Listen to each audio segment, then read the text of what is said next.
Starting out in astrophotography, most people use Deep Sky Stacker to stack their images. But if you want to move ahead with your images, it may be wise to move on to PixInsight or AstroPixelProcessor. Let me tell you how I use the software and how I get my images. My name is Tim and this is Astro Addict. If you want to practice astrophotography editing but you lack the imaging data because you haven't had the chance to get anything good yet, I share all of my imaging data on my Patreon account. So if you're interested, head over there and see maybe the other tutorial videos I'm about to make. The first time I started this software it was hella confusing, so let me shine some light into how to use APP. The first thing the software always wants from you is to set the work directory, the folder where every temporary images are saved. So I will do that right now by clicking on the button. I will choose my SSD drive where all my images are, and this is the data from the Horsehead Nebula, all the images we need. Now, what do we see here? On the left side we have the processing and on the right side we have the post-processing in APP. The first things you want to check is if the configuration is okay. You should give APP a proper amount of gigabytes of RAM. I have 48 gigabytes, so I will give it 40. It will improve the speed of the process a lot. You can set the number of threads that APP should use. If you increase it to the max, your PC may stutter, but the processing will work way faster. I set it to 23, I have 24, and everything works fine. Actually, just for the sake of the recording, maybe let me put it to 20. It will be fast nonetheless. On the left side, we have everything we need for processing, for the post-processing, the stacking and integration, registration, analyzing, everything we need. I will go through each of these steps and afterwards we can check the final integration and edit it a tiny bit on the right hand side. Alright, the first tab we have is tab number 0, raw and fits, the settings you need to check before loading the images. The Bayer pattern of my camera is RGB. If you have a Canon maybe it may be detected automatically, but in my case I have to set it to RGB and force the color frame array. Shooting with a dedicated camera and hopefully if you shoot with a RAW on the DSLR you can set the white balance afterwards, but I like to use it as it is, it's pretty good. The algorithm for the array is the adaptive array disk. If you have some special topics maybe some bicolor filters, narrowband filters, or maybe even extracting HA and O3 out of the bicolor filters, which is pretty insane in my opinion, you can set those here. For normal images I usually go for the adaptive array disk. Next up, the tab load, loading all of our images. We could load already processed images, but in my case I want to use the buttons down here. I don't have multi-channels in this image, it was a one session and one filter, I will disable that. If you enable it, it will ask you what image will belong to which filter. I don't have many sessions, I only have one, and I don't have the masters yet. I will enter B33, the catalog number of the Horsehead, and load my light frames, all of those. Of course you already want to check these frames that there are no big planes in it, no big satellites. You can see, let's neutralize the background. There is a Horsehead in there, which is pretty insane, given the light pollution almost next to the biggest airport in Europe. Pretty nice. I already checked all of these images and they look fine. Let's load the flat frames and take a look at those. I have 50. I can use the list down here to double click and take a look at one of these. That's how the typical flat frames for my filter look. Dark frames. Dark flat frames. The dark flats are basically dark frames at the same exposure time of the flats. Pretty easy to explain. It's for a better calibration of the flat frame, from the master flat frame. And the bias frames. We have all of those. If you already made these images earlier, you could load the master files already. Pretty good to use. You can of course sort the frames by anything you want. If you go for anything like noise and starship, you need to analyze them first. That's why I don't tend to do this right now. Tab number 2, let's go to calibration. We can see the settings for the master bias, dark flat, and the bad pixel map. And this is the order APP will stack these images. So in the newer versions of APP, this is already set to automatic because the integration method will depend on the number of images you have. We can see average, median, maximum, stay in automatic, and depending on the number of images, APP will choose the best stacking method for everything. And that's why the outlier rejection methods are already automatic as well. I will go over this wall of text of what outlier rejection is later. And of course what the rejection maps are for. Let's go automatic with everything. The bad pixel map is basically an image of your sensor where all the bad pixels are shown, either black, gray or white, nothing in between, and it will calibrate your image a lot better than DSS could ever do, in my opinion. If you still detect a lot of hot pixels in your final integration, check the hot pixel and the cold pixel column maybe, and I will create the bad pixel map. I will create 32-bit masters. The setting to reduce amp glow is very important with my camera. Otherwise I would have a shining red light from the dark current. Calibration warning is always good if something doesn't fit. I don't need to scale the master dark flat or master dark because they are at the same exposure time as the lights.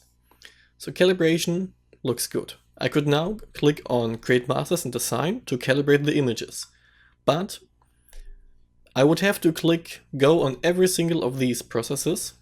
But I also can click go and integrate, and it will go through all of these.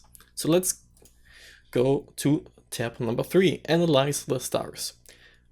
Nothing to explain here, keep it on automatic, analyze, done. Tab number 4, registration. This is the process where the software will align all of the images to stack them afterwards, aligning them, shifting the positions a tiny bit to align the stars analyzed in the step before. You can always read these wall of texts, and the recognition descriptors are maybe triangles, quadrilateral something, and pentagons. I usually go for the 4-star pairs because I have quite a good amount of stars in my image. If you have less, go for triangles. If you have more, go for pentagons. That's the description also here. The scale start and stop are good for single images. If you maybe shoot mosaics, which is a tutorial I will do very soon, you may want to increase the scale stop. Dynamic distortion correction is good for mosaics, but not for a single image, does not give you anything. If you have a distortion model for your camera, which is very rare, I don't even have that, you can of course load it here. The registration mode, normal, I just want to integrate my final image. Mosaic, if I want to do the mosaic. I could now start the registration, and if that's done, save the images. The registered images, of course. The next step would be number 5, normalization. As far as I know, this type of normalization is only used in APP. I haven't seen that in PixInsight in that exact way or in DSS. Basically, it looks at all the images and makes sure that they are all the same. The same bit depth, the same dimensions maybe, and if they have the same, almost the same background brightness, and that's what the neutralized background is for. The most important setting is the neutralized background. If you enable that, you can hover over it. It will tell you that you need to use a tool afterwards in the tab 9. But I will go over that in the tool in the tab 9. I could normalize, and after that save the normalize to improve maybe the processing speed if I want to stack it multiple times to check some settings. Now the most important tab number 6, integration. Let's go up. You can see that multi-channel and filter options and multi-session options are grayed out because I don't have any of these. You could, in the multi-session options, choose to integrate everything if you shot the same object in 3 nights. You can integrate each night on its own if you have maybe different color filters. And the multi-filter options, you can say that each filter should be integrated on its own or maybe only per channel. Now, the lights to stack, you can see right here. We can choose a percentage of light frames. Usually if I check these images, I maybe sort out 5 frames. So let's go to maybe 54. Just to get the most maybe blurry stars and unsharp stars images and noisy images out of the way. And this time I will not leave the integration method to automatic. If you have more than 20 light frames, go for average. It will be awesome. If you have less than 20, go for median, and I will talk about maximum later. It's pretty cool to use that actually. The weighting, which image should be used more in integration. It could be depending on the exposure. If you combine longer exposure images with shorter ones, which could be interesting, go for exposure. I used the setting on the Iris Nebula because I combined longer and shorter data. The other settings are self-explanatory. I usually go for quality. The best images, depending on the number of stars, sharpness and noise, will be used more in the integration. Now, outlier rejection and local normalization. These two, to explain alone, is very lengthy. What is an outlier rejection? Basically, the software looks at two images and maybe there's a hot pixel in one of them and not in one of them because it has been dithered. The software recognizes this hot pixel as an outlier and removes it. Same with satellites and planes. Planes, they are maybe too bright, it doesn't work, but most of the satellites are erased with an outlier rejection method. Pretty good in the future. The filters are also depending on the number of frames you have, you can see it right here. Go for sigma if you have less than 20. I usually, in my case I have 54, I most of the times go for Winsorized rejection. The rest of the settings are fine. The next setting, the diffraction protection, if you combine data from a mirror telescope with spikes and a refractor telescope, you can do that. I didn't know that before. You can choose a diffraction protection and the diffraction spikes will be removed. Pretty insane. I don't need that. The composition mode, just how cropped the image will be. The full image, the reference image, or maybe a crop, you can decide. The next step will be local normalization.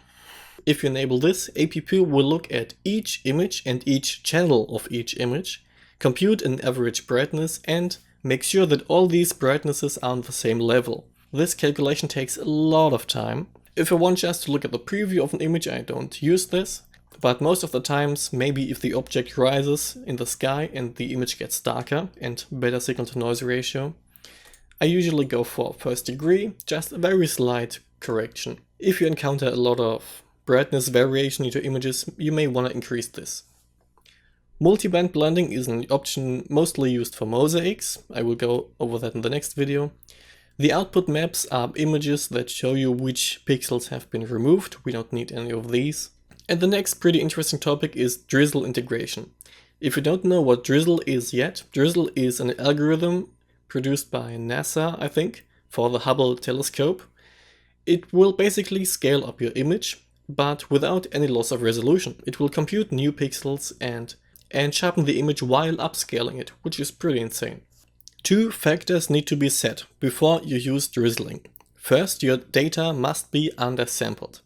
Undersampling means, let me take a look, that's the flat frame. Let me take a look at the light frame. Let's look at a smaller star. Neutralize. Look at this star. This star spans about, let's say, 8 pixels. This is an undersampled star. There are not enough pixels to recognize the star. Drizzling this up will make the star twice as big and span it twice the amount of pixels. Only use drizzle if you have undersampled stars and if your data is dithered very well. If you don't know what dithering is yet, I have a video on that topic as well. If you use drizzling without dithering, the noise will be overwhelming, and if you use drizzling without undersampled stars, it will give you no benefit at all, just more noise. In my case, these stars are undersampled and I dithered the images. Let's take a look. Tiny shift. My settings are the standard settings proposed by APP. I use the top hat kernel with a droplet size of 2.25. The smaller the droplets, the noisier but the sharper the image will be. And I scale it up by 2. The interpolation method will be the Bayer drizzle, because these images have a Bayer pattern. Now I explained all of the first 6 tabs, and I will now click integrate, stop the recording because it can take quite some time, and take a look at the final image. I will uncheck maybe neutralize, is there any difference? Tiny bit. But before we go on with processing this beauty, let me go over the multi-session options real quick. I will remove the images because now we have this integration, and I will load maybe some other images just to show you the multi-session options. I will check it right now. Well, at least the image is saved. Let's go over some other data. The Elephant Trunk Nebula, which I'm shooting a mosaic from right now. Panel 2 has two different nights, you can see. Nacht 1, Nacht 2. The flats and the lights, and I have the other images there as well. With multi-session enabled, I will now load all of my light frames, and it asks me which session these frames belong to. Session 1, and the next light frames of session 2, panel 2, all of these belong to session 2. The master files are already created. I can load the master dark, which is over here. This can calibrate all the sessions because it's the same for all the sessions. The same counts for the master dark flat and the master bias. Now the master flat is depending on each night. I take my flats each night. It helps a lot with vignetting and dust. Really do it. It's really helpful. Trust me. The master flat for panel 2, master flat night 1. Let's choose it and say session 1. And master flat 2 here and 2. Now we can go in the integration tab and either integrate per session, integrate them all together in one image. Per session would be 2 images from each night, and do both. That's how you use the multi-session options in APP, and the multi-filter options is just the same. It's very easy. Now let's load again this beautiful image of the horse head and process it. Right here. All the images are saved right here. B33 fits. Only one save. Doesn't matter. I will load it. It's saved as integration. Here it is. Now we go to tab number 9, the tools. I use some of these, not all of them. Let's go over to real quick. Batch modify. Yes, because I want to flip this image. Wait, flipping is not modified in the modify tab. Hang on.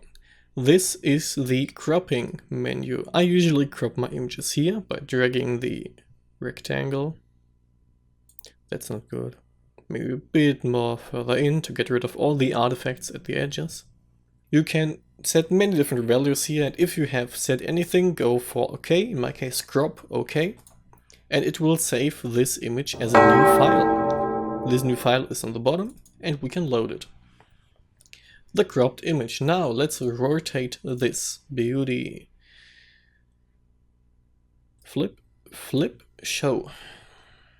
Is that correct? That is correct. I could also rotate it clockwise or counterclockwise, but I will just save it right now. Yes, new file for every step you take. The vignetting correction is hard to use and not necessary if you use flat frames. Do use flat frames, really, for each night. Remove light pollution. This tab was referred to by some people I trust as black magic. And it is, really. I will turn the preview stretch up to 30% to the maximum and the saturation. Now we can see what is good background in this image. I will make small sample boxes of good background. Maybe a tiny one on the horse head as well. Alright, they need to be bigger. This one, there's some nebulosity here, which I would not be able to see without the stretch. Over here, we have no choice but to also use this one up here. And this one is good. Let's go back to 15. And calculate the light pollution model. Black magic. It's pretty insane. I could not get this type of result with the tools in PixInsight. I don't know how to do it there. But this tool is literally amazing. Now you can see that some of these sample boxes are yellow, some of them could be red as well. APP detects some kind of nebulosity there, I have no choice. This one is red. Remove the red and calculate again to maybe get a better result. Now this edge in the bottom right is a bit more red. Let's save it, it looks fine.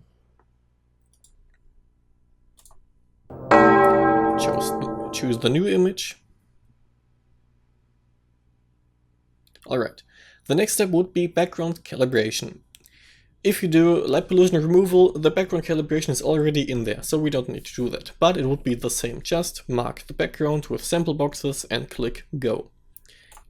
Color calibration, very important if you use filters. So let's mark some of these stars. Not the biggest ones, because they are saturated, they have no color in them. APP will sample the stars in the boxes and do the color calibration pretty well in my opinion. The calibration mode, I choose the first one, balance RGB. Let's take a look. It's analyzing these few stars. And here we go. This will maybe look underwhelming compared to the image beforehand, but the image beforehand was way too red because the filter is so strong. Now OmniTag looks a little bluish and the flame actually looks more orange and yellow, which is awesome. I could now go out of the saturation. This can be made afterwards. This can be made better afterwards. If you want a different result, check out the other calibration modes and play out with the magenta versus green and blue versus red values. But I like this one right here and click save. The next tool is combine RGB. I don't use that because this is used for maybe monochrom cameras if you have narrowband data which you want to add to RGB, if you want to combine monochrome RGB images. These need to be registered and normalized all together, and then you can combine these in this tool. But the HSL selective color is pretty insane in my opinion. It's just like in Photoshop, HSL, or in Lightroom maybe. You can choose the different colors and maybe make the red more anything like this. I don't think I need to explain a lot of here, it depends on your taste. Ugh. If you have set everything as you like it, click on apply and on create, and your image will be done. I will click on cancel because this was awful. Load this image again. Now we could save this image and continue with the editing in maybe Photoshop or PixInsight, in my case PixInsight. But we could also use the tools on the right to make it a tiny bit better. Now, the preview stretch, if you check this button, it will save with or without a stretch. Neutralizing the background is already done. Wow. We could invert it. Scientific. And these values here are the black point and the white point. If you have it between 1 and 3, the steps of the slider will be gigantic. Can I press Ctrl Z? No. Let's get it back. More. Come on, auto stretch. Here we go. If you press 3 multiple times, you are between 3 and 4. Now the steps are smaller. And let's go back. You have seen me use this right here a lot. These are the preview stretches. If you go for 0, 0, no stretch, data as is, this is how our image actually looks without a stretch. If you want to observe maybe some errors in the images, go for 30%, which is looking pretty insane because we can see all the nebulosity and you can see a slight shining of alnilam in the bottom, in the top left corner, which is pretty insane. And we can see all of the nebulosity and all of the annoying noise. Usually I don't save these images with a stretch because PixInsight can stretch a lot better in my opinion, especially with the masked stretch.